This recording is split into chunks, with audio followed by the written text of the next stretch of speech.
E aí, pessoal, beleza? Bora aqui para mais um exercício. O exercício é o 2.11 do livro Mecânica Vetorial e para engenheiros, do Beer Johnston. O exercício fala o seguinte: para o suporte tipo gancho do problema 2.7, aqui está a imagem, determine usando trigonometria a intensidade e a direção da menor força P para que a resultante R das duas forças aplicadas no suporte seja horizontal e B, a correspondente intensidade de R. Bora lá então. Vamos começar desenhando pela regra do ponta e cauda. A gente vai acabar desenhando um vetor, a cabeça de um vetor, a cauda de outro. E assim a gente vai obter algo mais ou menos assim. Aqui a gente tem o nosso vetor resultante. Vou botar ele em outra cor.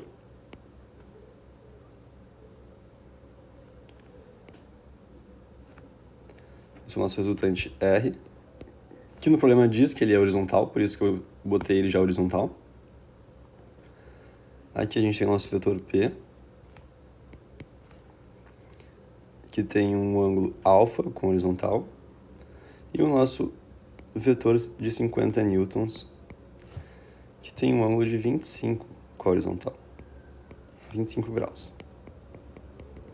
Certo. Bora agora aqui brincar com os ângulos, jogar um pouco com os ângulos para poder encontrar todos os ângulos dentro do triângulo. Então tá. Aqui a gente tem o nosso eixo Y, dá para se dizer assim. Enquanto esse é o nosso eixo X. Então, esse ângulo aqui é alfa. Aqui a gente sabe que é 90, porque a interseção entre x e y. Então esse aqui vai ser quanto? 90 menos alfa. Aqui vai ser alfa, pelo fato de esses dois ângulos eles serem internos opostos. Certo? Da mesma maneira que aqui vai ser 25.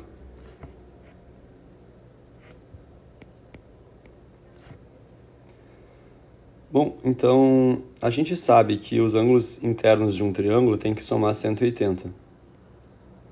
Então, isso mais isso tem que dar 180. Então este ângulo, ele é 180 menos 25 menos alfa. Isso dá quanto? Dá 155 menos alfa. Certo. Agora a gente vai utilizar a lei do seno para encontrar o valor de alfa. A lei do seno nos diz que 50 newtons está para seno de alfa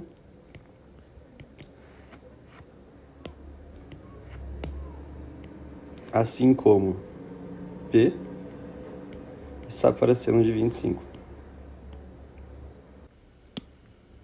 Aqui, então, a gente tem que lembrar do cálculo, lá do cálculo 1, cálculo 2. Quando em um exercício perde a menor força P, a maior força R, ou qualquer coisa desse estilo, normalmente a gente está se referindo a derivada igual a zero. Tem que lembrar que uma derivada igual a zero significa, num gráfico x, onde esses são eixos x e y, a derivada igual a zero significa o maior valor de um gráfico. Certo. Então a gente vai derivar agora essa expressão. Para ficar um pouquinho mais simples, vamos botar tudo junto. As variáveis que a gente não conhece. E as constantes a gente vai deixar de outro lado. Do outro lado do sinal de igualdade. Agora a gente vai derivar isso aqui em relação a alfa, porque a gente quer encontrar aqui alfa e tudo mais. Então, isso aqui é a regra da multiplicação. Como que é a regra da multiplicação numa derivada? É a derivada do primeiro, então a derivada de seno de alfa é cosseno de alfa, vezes o segundo, mais o primeiro, vezes a derivada do segundo.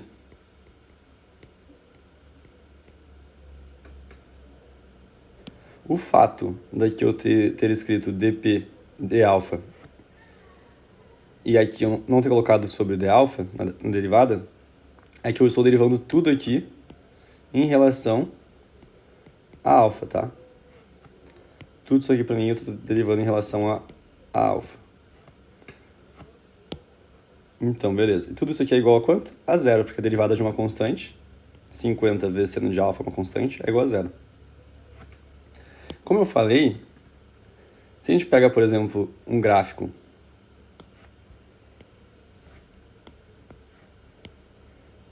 onde o eixo x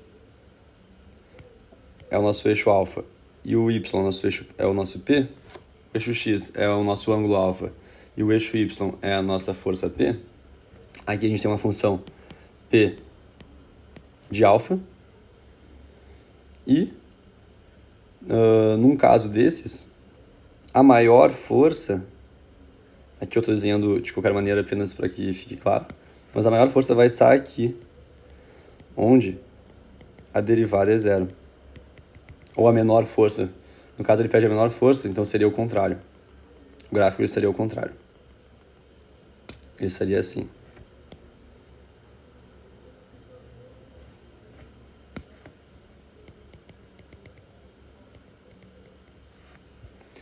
Essa derivada ser zero significa que dp de alfa é igual a zero. Significa que a derivada de p em relação a alfa é zero. Então tá. O que isso nos traz? Se isso aqui é igual a zero, vai sobrar o quê? Vai sobrar cosseno de alfa vezes p igual a zero. P, a gente sabe que não pode ser zero. A força P não pode ser zero, senão a resultante ela seria apenas a de 50 newtons. Então a gente vai passar o P dividindo para o outro lado e vai sobrar só cosseno de alfa igual a zero. Então a gente sabe que o cosseno de alfa tem que ser igual a zero.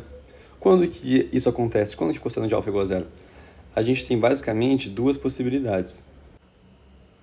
Aqui está o nosso círculo trigonométrico e a partir dele a gente consegue saber que os valores para o qual o cosseno de alfa é igual a zero são ou 90, cosseno de alfa é igual a zero, ou 270. Ou qualquer outro valor, aqui, o cosseno de alfa não vai ser igual a zero, vai ser diferente de zero. Aqui no caso ele é o valor máximo, aqui ele é máximo, aqui ele é mínimo. Então, quais são as opções para nós nesse caso? Cosseno de alfa é igual a zero, isso nos dá que alfa tem que ser necessariamente ou 90 ou 270 graus. Agora vamos analisar. Se alfa for 90, isso significa que o nosso alfa está aqui. O nosso alfa estando aqui, isso é possível, porque a resultante ela tem que estar entre os dois ângulos. E como a gente sabe que a resultante ela é horizontal, para cá, tudo certo. Agora, caso fosse 270 graus, o P estaria aqui. E entre esses dois vetores, teria que estar a resultante. A resultante não pode estar aqui, senão ela não seria horizontal. Então, 270 para nós, morreu. E a gente fica com alfa igual a 90. Alfa igual a 90 significa que o nosso triângulo, na verdade, ele é assim. Com a nossa resultante para cá.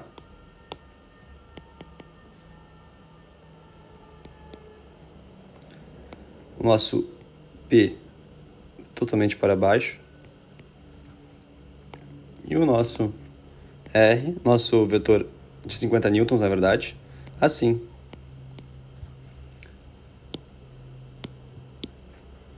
Sendo que este ângulo é 90. Este ângulo a gente sabe que é 25, dado o problema. Então, esse aqui a gente sabe que é 25 porque são ângulos internos opostos. E esse ângulo para nós sobe o quê? 90 menos 25, 65. E com todos os ângulos fica fácil de encontrar a força P e R. Basta utilizar seno e cosseno. Então, por exemplo, a gente sabe que se a gente pegar esse ângulo aqui, o 25, seno de 25 é igual ao oposto sobre a hipotenusa. Então, 50 vezes seno de 25 é igual a P. E 50 vezes o cosseno de 25 é igual a R. Por quê?